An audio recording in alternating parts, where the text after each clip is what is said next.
captivating chat. I am really happy to be here today because I have an in-person guest. Not that split screen stuff. I have an in-person guest, but my manager Debbie is doing a little bit of magic right now for me, getting some things set up. So this will be going on YouTube like it's supposed to, and so she's always instructed me to talk about some general things like weather, and boy, have we been having it. It has been coming down in torrential volumes since last night. I've been doing some cat setting today. I got thoroughly soaked going between the two houses, but it's all good.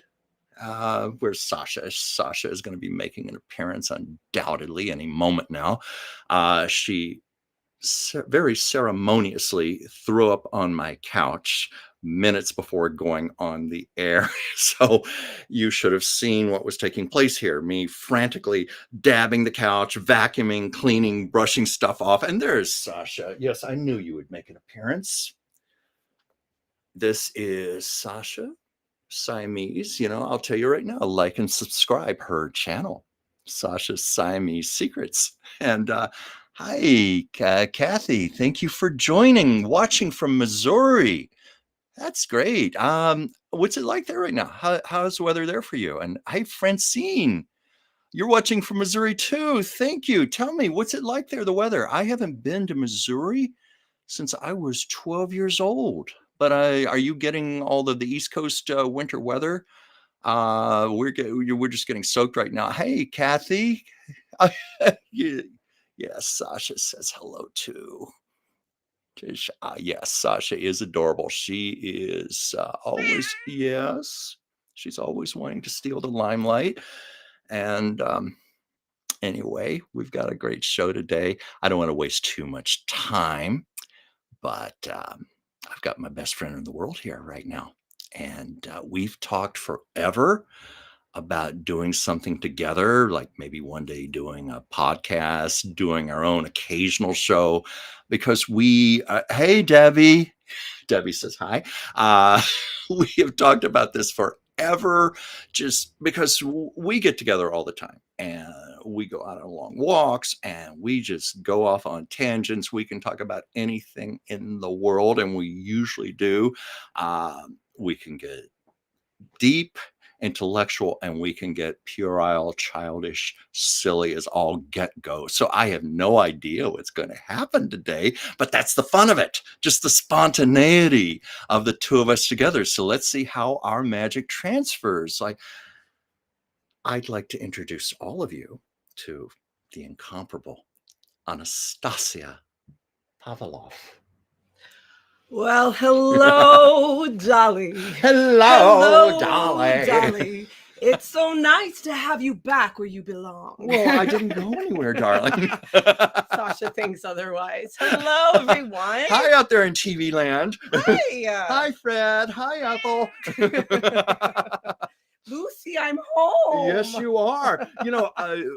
Because of the rain and the traffic, she was running a little late. And I thought, well, if I have to, I'll just start the show without her. And then I'll hear a knocking. And I'll go, hark, I hear a knocking at my door. Why, look who's here. It'll be like, Mr. Rogers' Neighborhood or something, Howdy, neighbor. Only I would think a very R-rated version of Mr. Rogers. An emphasis on the R in Rogers, right? R, matey. Yes, R. I can't believe you're really here. You're not really on a split here. screen. I'm really You're actually here, and we can get really here. Here. There's no here though. Yeah. In fact, what are we going to talk about today? We've talked about this forever. Yeah. Here we are. Here's our moment. We made it. In the spotlight. We made it. So what's this going to be? I'm just looking at some comments here. Oh, yes. Debbie said, come and knock on my door. Debbie said, look at you two. Yes, look at us too. Let's get all cozy. Let's see what you say in an hour from now. You know what? Okay. Stop the cameras. We can't look at them one moment longer. Oh my God. But anyway, you got here on time. My cat vomited on the couch. Yes, she did. Just before. I mean, there's something about cats. They love to throw up on bedspreads, cashmere sweaters. In this case, she went right to the dividing part of the two cushions of the couch, square in the middle. Yeah. Blech. Mind you, after he vacuumed Yes, laboriously, yes. painstakingly, with an attention to detail, everything so that my lovely outfit, Yes, show it off, honey. I even wore the fishnets for you all today so that nothing would be Yeah. marred by the extra cat's worth of I hair know. that was actually on this couch. But Sasha the Siamese had her own ideas. Yeah. So I don't know. Let's see. I do have glasses to see you all better. Yeah. So I might have to put these on. Glasses on. Oh, Glasses on. wow. Tisha's here is dying to hear about Lucy. Oh my well, God, maybe Lucy. we'll get around to Lucy today. Or go ahead. Go ahead. Well, I was just going to say, Or what? Well, I think this could be a nice little segue. So a segue. Okay. there are so few people in the world with whom I can share this gift, you could say, that I have, that also Chuck has. Is this something you want to talk about? The red chair? The red chair. Well, yes, Lucy does come here to visit from time to time. She visits both of us, and I would show you the chair, except there's her coats and her umbrella and a whole bunch of stuff on top of it. But I have a leather chair here in the apartment that Lucy does like to come and sit on. Now, you can take that at face value for wherever you want, but I know it's her, and you know it's her because you've been here when she's been here. Yes, I have. Yeah. So yeah, this, why the heck would we even want to do a show together? What actually drew us together in the first place? Well, most likely a soul contract, most likely fate, destiny. Oh, yeah. And I think before we were even incarnated, I know that we were I don't know. I feel like there was like a mother, daughter, father, son. There could have been brother, sister. We could have been a couple of psychopathic sex slaves. I don't know. BDSM dungeon sex slave. Yes, exactly. He was over there, like in Monty Python. He's upside down, I'm right side up, and we're like, hello. Yes, mercy. Yes, or maybe we were married, or maybe we were divorced, or maybe I was the priest and he was. We're not going to continue that line of thought. Well, priest, altar boy. I don't know. Oh God, I said it. Okay. He went there. I didn't. I stopped you. I saved you from that. Yes, you tried to save me from myself. But no, you've tried to do that a lot of times. I've tried to save him. So actually, I met him as his boss. Yes, so that's I was true. his supervisor. So I don't doubt in some past life there was that dynamic, a power dynamic, is true. A power differential. Because we go back, it was the year 2012? 2012. Yeah. Finishing each other's sentences now. Yeah, yes, 2012.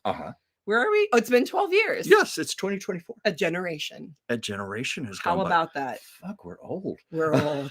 We don't say how old I am. Oh, no, we're not going to. 24, and there's so much more. I'm 23. I'm 23. But that's right. There's a power differential. I am older. Yeah. Okay. Well, at least we're going to stick to those stories anyway. I love that. But yeah, so fate brought us together, and so many circumstances that are for another time, another story. Another movie. We are going to have to do a show together. We will have to do a show together. We have too many stories to tell. Too many. Just telling how we met, is extraordinary. how it all began. A certain F squared. We won't go beyond F squared. Oh no, I don't want to taint my show with the mention of a certain former boss. Nope, I'm gonna cut him off right there. Yeah, we don't even have to go there at all, because this, so as you see, so this is why we take 5-hour walks and we get to the thing we started with, we wanted to talk about after 5 hours. So we speak circumlocutiously, because this began with a wonderful question about Lucille Ball. Yes. And I've never heard of her. Who is she? What I was saying. People keep telling me I'd like that show she did back in the 50s, but it's in black and white, you know how I feel about black and white shows, but so we we met, and we learned not too much longer that we share these sort of gifts of seeing into the realms of things, a certain level of clairvoyance, clairaudience, clairsentience. But for me, my access point into this has always been dreams. There are prophetic dreamers in my family. I come from an ethnic religious community that's extremely obscure. In the United States, there are only about 10,000 of us left. In the Transcaucasus region, so that would be Azerbaijan. That's what she said. Sorry, I'm also puerile. Did you get that? Transcaucasus. Okay, anyway.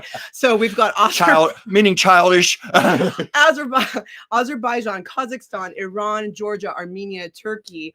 So what was, at one point the USSR, and before that, God even knows what was going on there. But it was really an area where they sent dissidents, people that didn't agree with actually whether you were coming from the south of Russia or north in Russia, like say closer to Finland, or they'd send you sometimes to Siberia, or they even take you out of Siberia and put you down in the south of Russia, which is where my people are from. So we are considered spiritual Christians. I will not give you the name of the group just for their privacy, but they're similar to the Duke of Wars or the Old Believers. They're also similar to the Hasidic Jews. So they practice this very intense Old Testament laws and covenants. So they follow, being very, very strictly kosher. We are pacifists.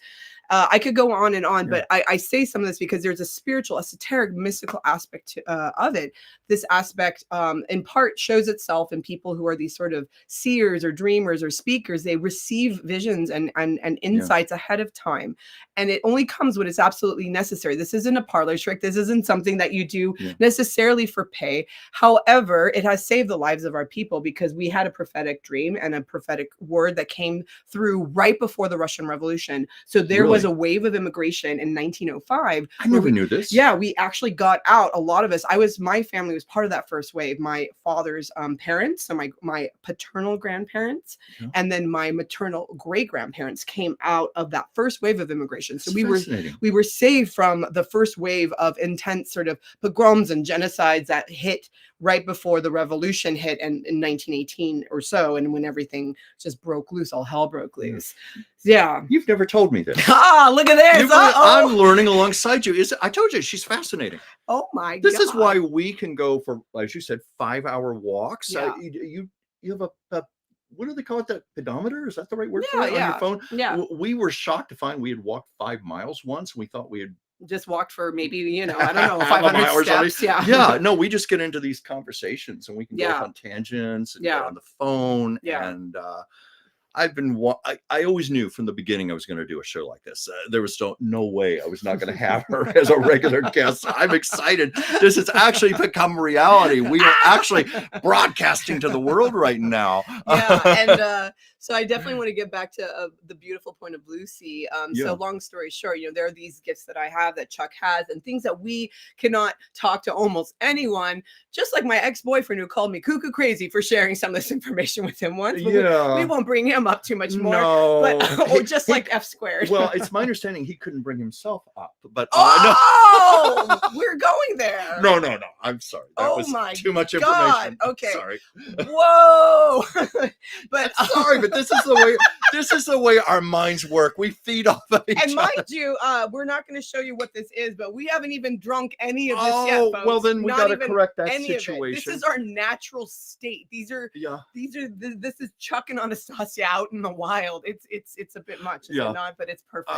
It's perfect. Yeah, okay. I asked her before the show, should we do this on air, drink wine like we normally do? And I thought, well, this is what we normally do. Yes, Professor Pavlov needs to put her glasses on. This is what we normally do. And this is an homage for the person who talked about Lucy, because this is red. Anytime we start to see red, Lucy is present. She appears and comes to us like we won't even realize that there's something red around us. And suddenly we're like, is Lucy here? And then it's like, bam, it's almost like a firework goes off and a firework goes off. So an homage of the late, great Lucille Ball, who's still with us and always here as an amazing and beautiful and powerful spirit guide. She is so dynamic. She's like, tell me more. Tell me more.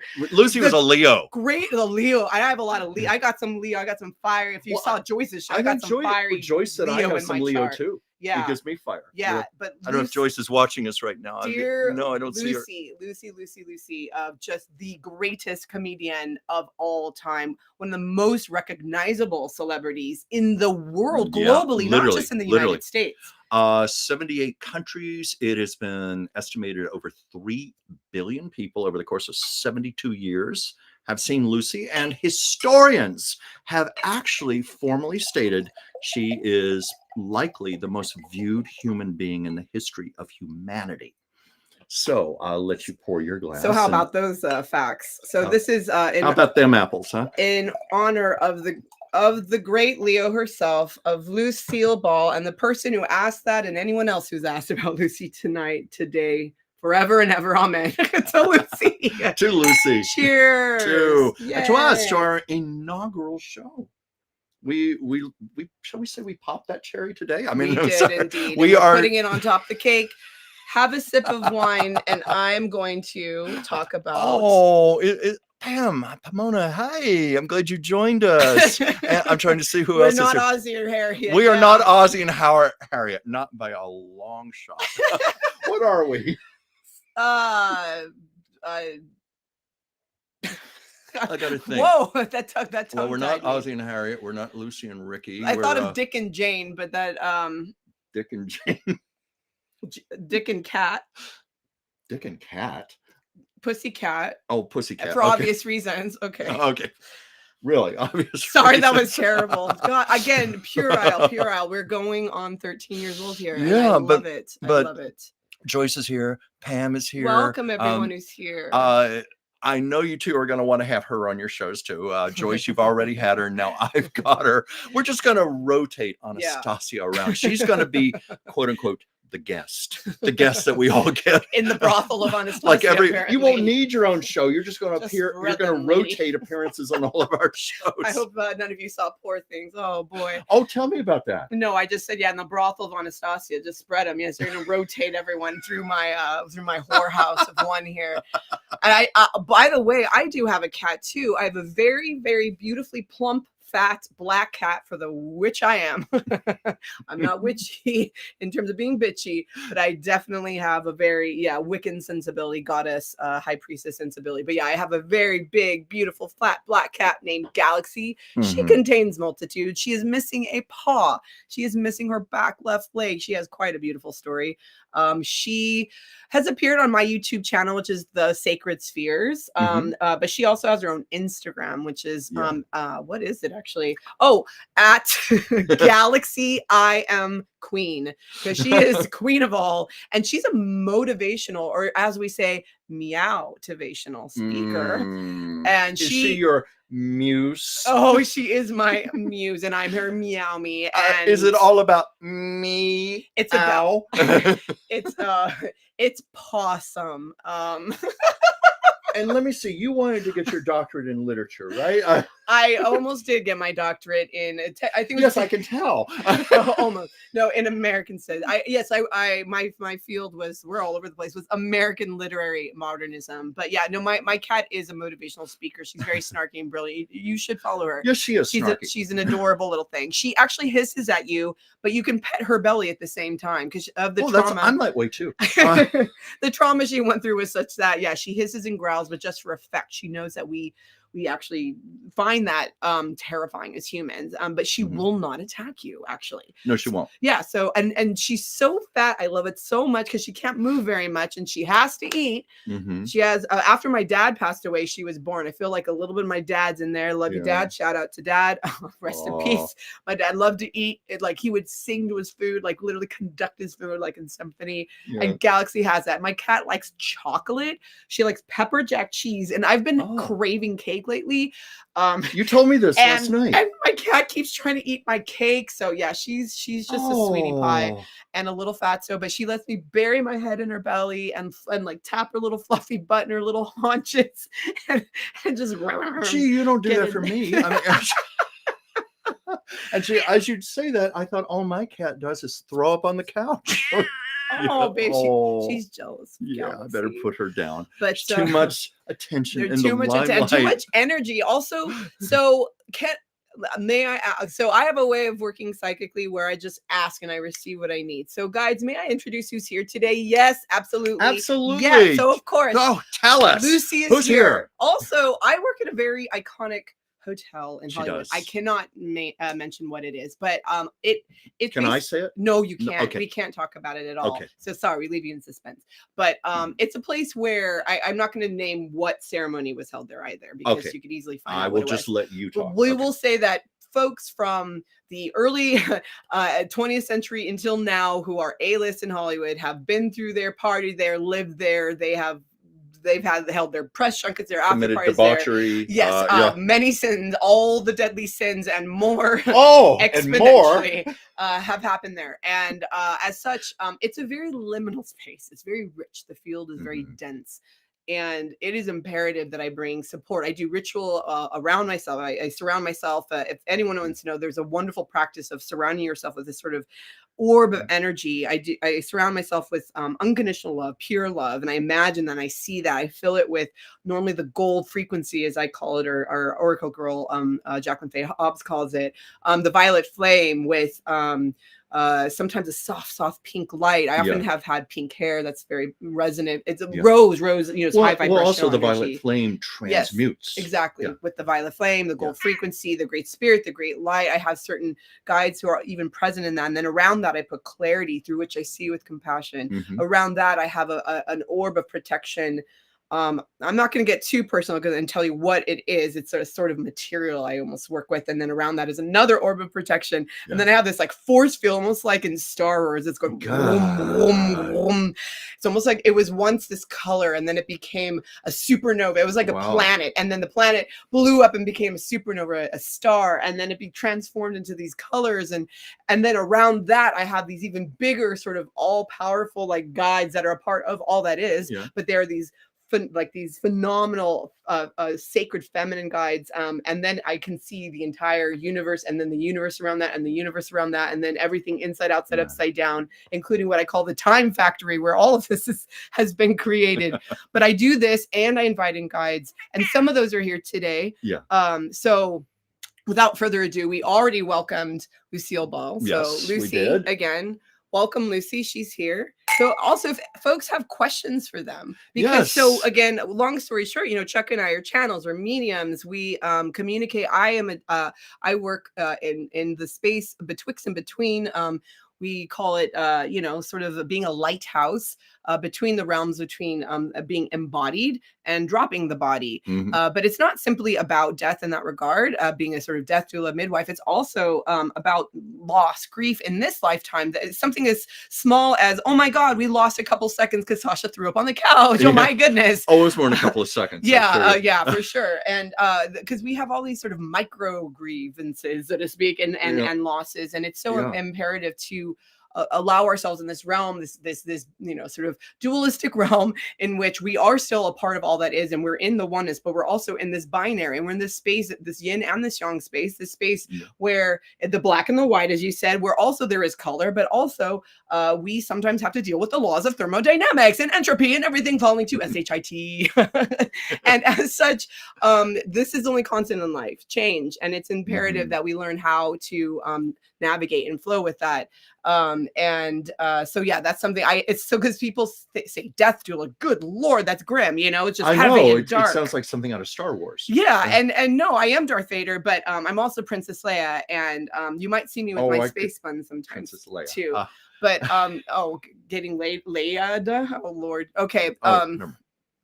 Wow. But so there is a lot of brightness and lightness, because on the other side of death is also life, is resurrection, and that's what my name translates to. Anastasia is from the Greek Anastasis, and that literally means resurrection. They use it in theology to describe the resurrection of Christ. And with that said, so I work with a lot of folks who have passed on. And so did Chuck. I might add, the name Lucille, as in Lucille Ball, literally translates to mean carrier of light. Oh my God. Yes. This is amazing. Isn't that something? This is again how I naturally am, and how Chuck naturally is. If you have not noticed, I've only taken one baby sip of it, maybe two baby sips. You've got to get caught up then. All right. So again, without further ado, let's Lucy, see if we have any comments here. But anyway, welcome. I'm gonna. All right. Lucy, welcome. Okay. And we're me looking too. at comments. We're just looking at comments here. I was doing this while you were talking of it. Elizabeth Taylor Elizabeth is Taylor. a very beloved friend. Actually, very beloved to Chuck. I've been introduced more recently to working with Elizabeth. She plays Cupid. She is a doll. She comes to us in I'm sorry to use the word come. She shows herself to us in purple, little flourishes of purple and violet. But she's very playful. She's fun. Yeah. Loves to play Cupid. Yeah.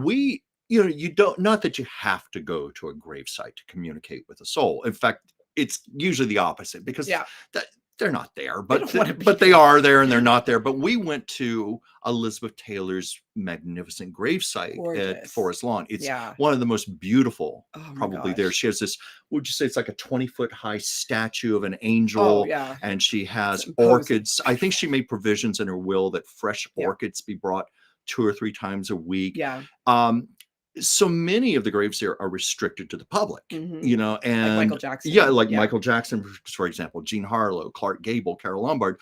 And I talked to the security guard. He said Elizabeth came there. She personally picked the spot, and she said, I want a beautiful place that's easy for my fans to come to, and they can visit me anytime they want.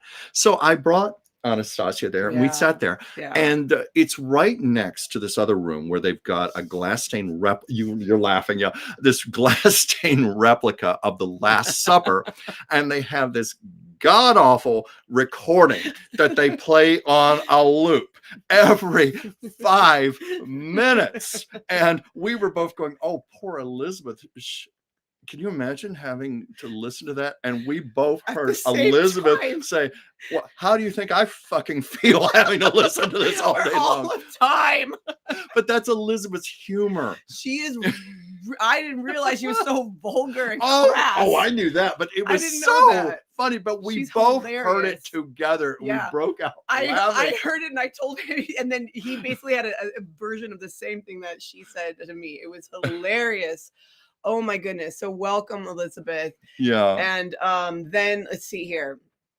Oh, our beloved Jacqueline. Yes, Jacqueline. Well, everybody knows her as Jackie Kennedy, but Jackie O. I channel her, and I was, I write in a journal as I hear her, and she was just saying, I loved the name Jacqueline. I wish people had called me that. Yeah. So I started honoring her by referring to her that way, and then told Anastasia about it, and you started channeling her. In fact, she gave you a rock. She gave you decorating tips. Oh, Tell people so yeah, about that. I mean, as we know, Jacqueline had the most impeccable taste.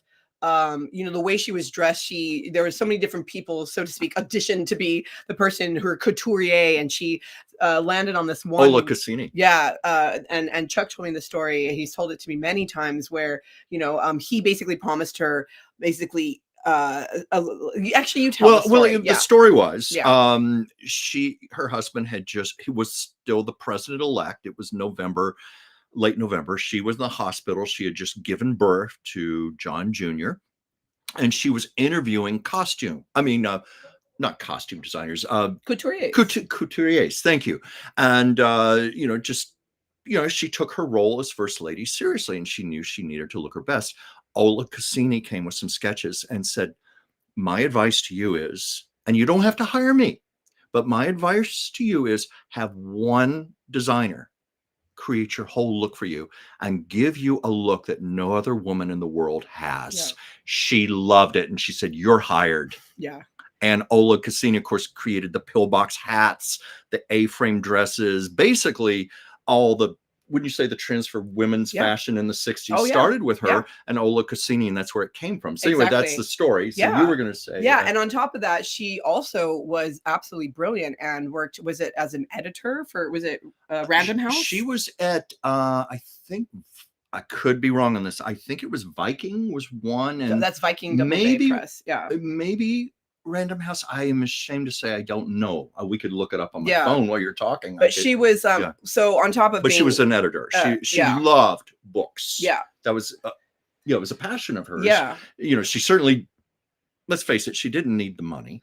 Yeah. She didn't need the money. She just wanted to work. She wanted to do something purposeful, useful. She had a great love for books. She loved the design of a book. She loved the feel, the texture, the pages. She had a wonderful instinct for knowing what to pick. And she loved books to the extent where she would even decorate with books. And that's where I was, what I was getting to, because her, obviously she had an impeccable sense of interior design, which she brought to the White House and to her personal life as well. Outside the White House, she would even, perhaps put together books in a way where it almost create like a little tiny, almost like a coffee table that you could put something else on top. I mean, books can be used so strategically. I do that too. An academic in waiting, we could say, like a lady in waiting. My intense passion was to be a professor of literature.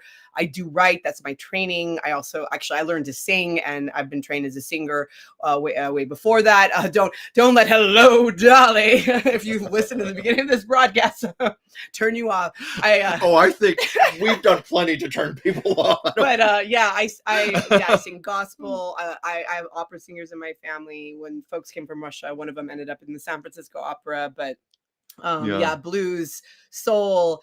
I've been in blues rock band. I've been all over the map. But I began because the ethnic religious community, for those who are here listening to me talk about that, I come from practices an oral tradition, so everything is sung. And multiple part harmony. It starts with just, maybe 4 parts or so, just normal sort of, bass, baritone, tenor, alto, soprano. So 4 or 5 parts. And then people start to harmonize in between the parts, in the intervals, in the space between the intervals, and the space between the spaces between the intervals.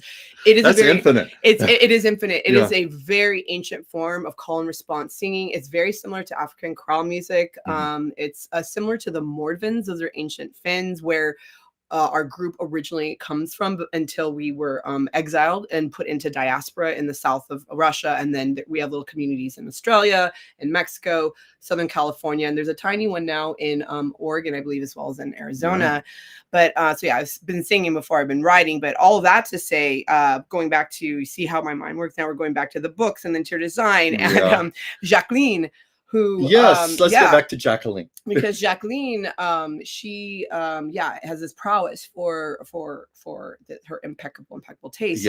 And I was at this moment where COVID hit, right? And I lost my roommate, and I have this beautiful 1929 townhome. It looks like a Bavarian cottage. It's actually called a Snow White cottage.